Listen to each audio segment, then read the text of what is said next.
Hey Marc. Hey, how are you doing? Fine, thank you. Great. Can you present you in a few words? Studies, degree, etc.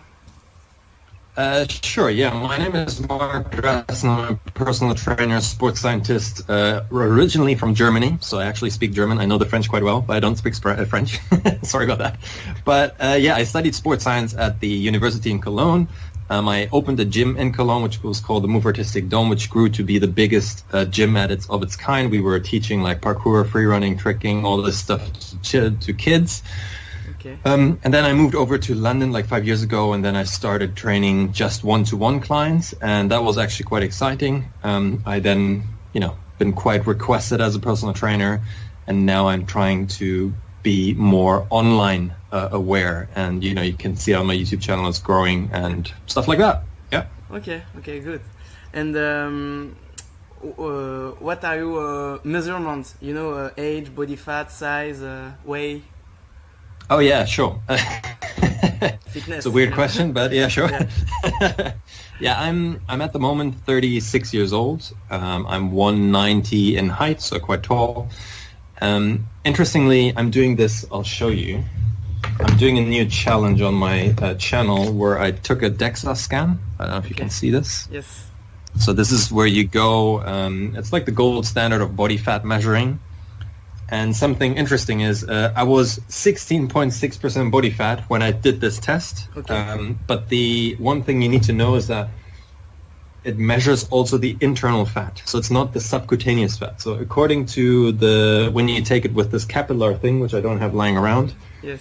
I would be something like 2 to 3% less. Yeah. But yeah, that was 2 weeks ago, and at the end of January, Okay. 2017, so in like 10 weeks time, I'm going to redo this and hopefully be around 10%. So we'll see. A good challenge. Yes, a very good challenge. Yeah. I know. And you have been known your challenge on YouTube, and how the idea came to you, the biggest challenge, The 1,000 rep challenge, yeah, you mean? Of course. Yeah, I know. How the idea came, you mean? Yeah. Yeah, so what happened was that as a personal trainer, I train, all sorts of clients from 6 years old to 82 years old and so on and so forth. And at one point, I was just training, body weight type of stuff at that time. Now the next challenge I'm doing is weighted, but it was 2,000 as a trainer to see if I can do it. Like I did the first challenge, 4,000 rep challenge. And after completing that, I was like, okay, let's see if we can take it to the next level and just double the time and double the reps. Yes. So I don't know. I think it was a stupid idea, but people liked it. It has nearly 1 million views right now. So yes. it is really popular. Yeah, I know. And it's crazy. Yeah, crazy. And do you have a passion for sport and bodybuilding for how long? For this sport? Well, the thing is, when I started as a child, I started in martial arts when I was 7 years old. Okay. And I went into competitive martial arts as well. So I was competing in European championships, world championships. And this whole thing of going to the gym and working out was more an addition to my sport. So I was trying to get faster and so on and so forth in terms of kicking speed. Now, the thing was, to be able to get faster, you need bigger muscle. It's just how it works. Therefore, I explored the idea of going to the gym. And then, I think when I was 16, I started going to the gym, but more sports-specific type of training. And then when I opened my gym and I actually started training people, they said, oh, Mark, how do I get bigger? How do I slim down? The normal sort of thing. Yeah. Then I started exploring, these kind of type of training measures. Okay. You have other physical objective? In terms of for myself, for other people? Yeah, for you.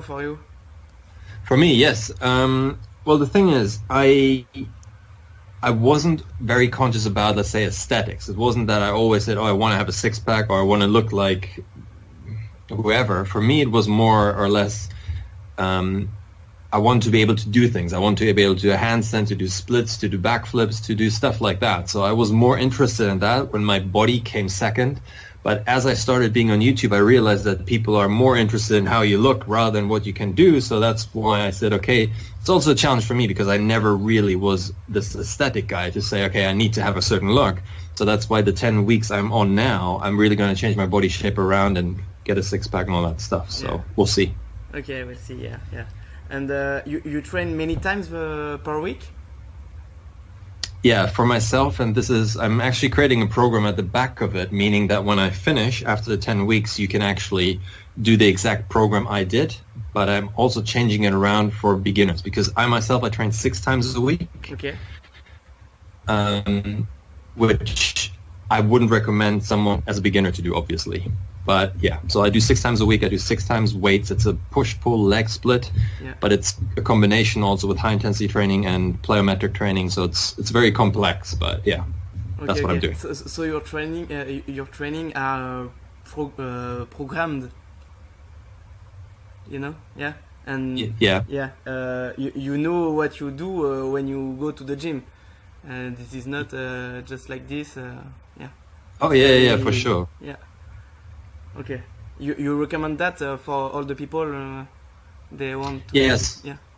Yeah, so in terms of training, this is what I always say. When you go to a gym, you don't have a plan is really difficult because, you just show up and you're like, okay, so what do I do? Do I do biceps today, or do I do chest because that's what looks good? Yeah.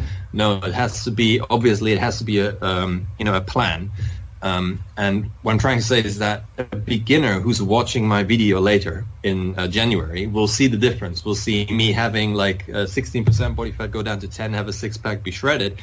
And then they're saying, well, okay, I want that, but I can't let them do the exact training I do because I can't let a beginner who has never trained do 6 days a week. But you can still do the program there will be a beginner version of it, so you can then do the beginner version of it and it will still get you the progress you're looking for. Yeah, okay. And you live in Britain? Yeah, in London at the moment. In London, yeah. And how is bodybuilding and fitness in London? It's very competitive, I would say. It's you have a lot of people practice this sport, yeah. Yeah, you have got a lot of people doing sort of. I mean, when you say bodybuilding, do you mean like the old school style of bodybuilding, like Arnold, or do you mean like bodybuilding, like aesthetics, more fitness YouTube? Yeah, fitness YouTube, yeah. Yeah, you have more and more people come. You've got a lot of girls do all the Instagram sort of thing, posing, squatting, and taking pictures and all that. Yeah. You have that everywhere, so yeah, we're on trend. Okay. And you practice cardio or eat between your training? Do you practice cardio? Yeah, so cardio, what I do is I only do high-intensity cardio. I don't do low-intensity cardio. But again, this is something I would recommend. The recommendation is different. So for myself, I just do high-intensity training because I consider myself more an athlete type of style. Whereas a beginner, to jump into high-intensity training is going to be very hard on your joints and ligaments and so on. They might not be used to it. That's why I then would recommend to do some low-intensity and move into high-intensity as soon as you can. Okay. What is the role of food in your daily life? A role, like a rule. Well, I do intermittent fasting. Okay. You do. You know what that is? Yeah. Yeah. You practice. Okay. Very, very much. Yeah, of course. But for the other people, maybe they don't know. So. Okay. So, well, in a short sense, what I always say, intermittent fasting is not a diet. It's a meal timing protocol. It just means when do you eat your food, not what you eat. Because you can also get fat doing intermittent fasting if you eat pizza, pasta, and all that shit in a certain time frame. So intermittent fasting basically just means you swap between a time of not eating and a time of eating. And that eating window, you try to keep sort of, the normal fasting is the 16-8. So you do 16 hours of fasting, and then you've got an 8-hour of eating window where you then eat all your calories. So let's say you track your calories of 2,000 calories. You eat them you may start at 12 midday and at 8 o'clock at night. That's sort of your eating window, and you eat all your calories in that time. That's basically what it means. And there are loads of benefits of doing that. Okay, so you practice all the year, all time? Yes. Okay. Every day. Okay, every day. Okay. And do you attach special importance to food supplement? Protein, creatine. What do you use? So in terms of supplementation, what I normally say is you wouldn't need any. If your food you take is a rounded approach, you wouldn't need to take any supplementation. I mean, that's what I recommend most of the time. Problem is that the food nowadays isn't sourced as it used to. So first thing you have to look out for is that you don't eat any GMO food, so genetically modified organisms. So you don't want, you make sure that you get your food organic. That's the first thing. But I'm aware that most people might not be able to afford it because organic is more expensive than GMO food. So one supplement I always take is a multivitamin. Okay. Very simple, it's very cheap, but it makes sure that you get all your nutrients and minerals. That's a very, very good one. What else do I take? I got it here on the table. I recommend fish oil. Yeah. Fish oil, like omega-3s, make sure you get those in because most of the time we don't have enough fish oil. The other thing is vitamin D3. Okay. Yeah, because vitamin D is very, very essential. And the last thing I take is creatine. Yeah. Creatine. So, I mean, this is known in the bodybuilding industry. I don't take any whey protein shakes. I don't take whey protein because I eat a lot of meat during the day, so I get my protein from there. Okay. Yeah. And so we can do without supplement? Yes, you can, absolutely. It's very conflicting in the fitness industry. People think you have to take supplements, and I understand it because it's a simple way of looking at things. It's like, if you can take this magic pill and you get shredded, most people would love to do that. But obviously, it's a marketing pitch to most people, because at the end of the day, the most important thing is sustainability and showing up in the freaking gym. I mean, that is really it, and sticking to your diet as well. So these are the two things. You've got your diet sorted, you've got your workout sorted, and maybe sleep pattern, and that's all fit. And you do that over, like, say, 10 weeks, and you stick to it. You don't need any supplementation. You will get there. Yeah. But that said, for example, this supplement, creatine, will get you there faster. I mean, there is one of the best and most researched supplements out there, and it shows that it increased performance, there's no doubt. Same as coffee, for example. When you take these, when people say, do I need a pre-workout? Yeah. Well, you don't need a pre-workout. You can leave the pre-workout and drink a coffee. You will have sort of the same effect, because that is most of the time what people want is the caffeine in there to have like a stimulant. You feel a bit more pumped, more focused. Yeah, that's sort of my take on it. Okay, yeah, I agree. And you have a video project for the next year? Yeah, I mean the 10. Yeah, after your challenge. Oh, after the challenge, I'm not sure, because the thing is, I don't know what's going to happen. When people start watching these videos, they comment on it and say, so for example, the 1,000 rep challenge afterwards, this whole 10-week challenge just came about because of the 1,000, because they said, hey, Mark, you just did body weight. If you would have done weights, you would have looked much better. So I said, okay, let's do weights. So that's why I'm doing weights now. And after that video releases, and January, maybe February, March, people will have said, Mark, why don't you do this? Or why don't you try that? So we'll see. I don't know yet. Yeah, okay. And how do you do with your... every day you post a video on YouTube? Your daily life? Yeah, I know. It's crazy. So, yeah. Well, the thing is, Vlog, what I'm trying to... Yeah.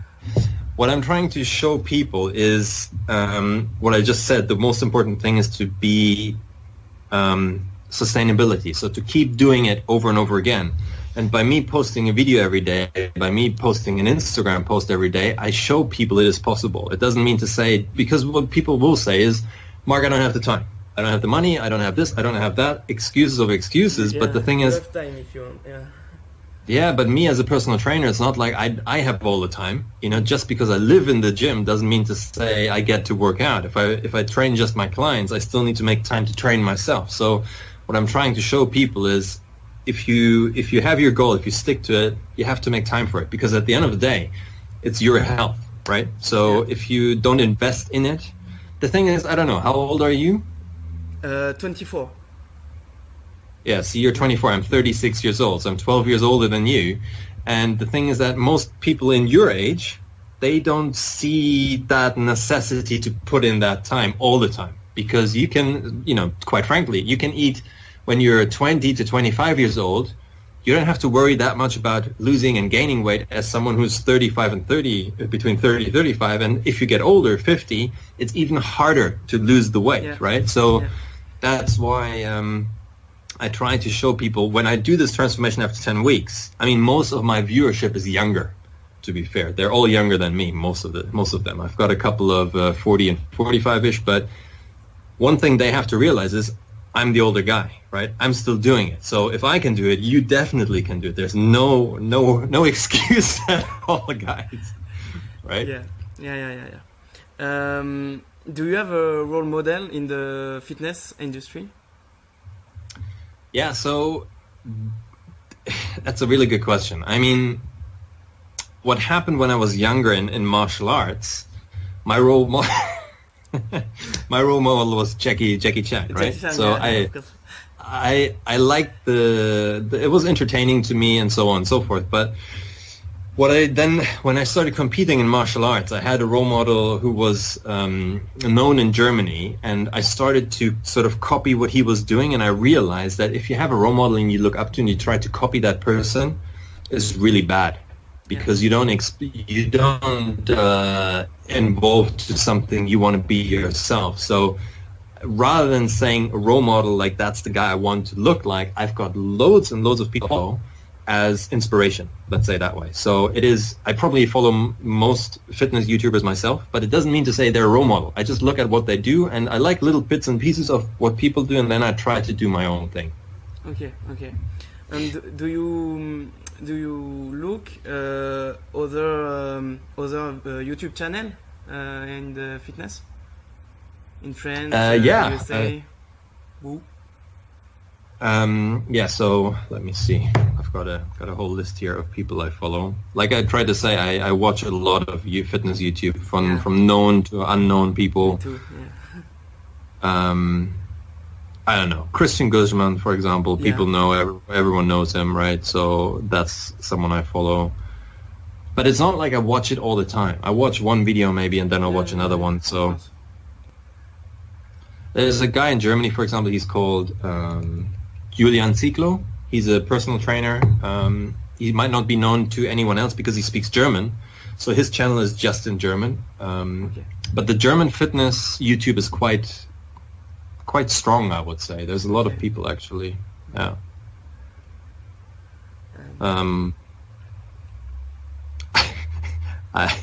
Who else? I've got some more in-depth feel, like Ben Greenfield Fitness. Ben Greenfield is a very, very sought after personal trainer in the US, for example. He has a very, very small channel, but he has a very, very big podcast, for example. I would recommend him. Who else do we have? A vlogger or personal trainer? Or what do you prefer? Everything. Everything, yeah. You know Kino Body? Ah, okay. Kino Body. Yeah, he's very, people love him or they hate him, I think. Who else do we have? Mike Matthews, very, very big. On podcasts, he wrote a book, Bigger, Leaner, Stronger. I love that guy. Mike Vacanti, he's, for example, the personal trainer of Jerry Vaynerchuk. Okay. I follow that guy. So, there are loads. I don't know, I could read now for half an hour. I could read you comments. Okay. Chance. Last questions, Marc. When do you come in France? When do you come to France? I was in France a couple of years ago, in Paris actually. But Yeah, I don't know. Maybe next year. Okay. Maybe there's a reason. We'll see. Yeah. I hope. Okay, nice. Yeah. So thank you for the answer. Yeah, no worries. Thank you for having me on here. It was a pleasure. Pleasure. Thanks. No worries. Thank you very much.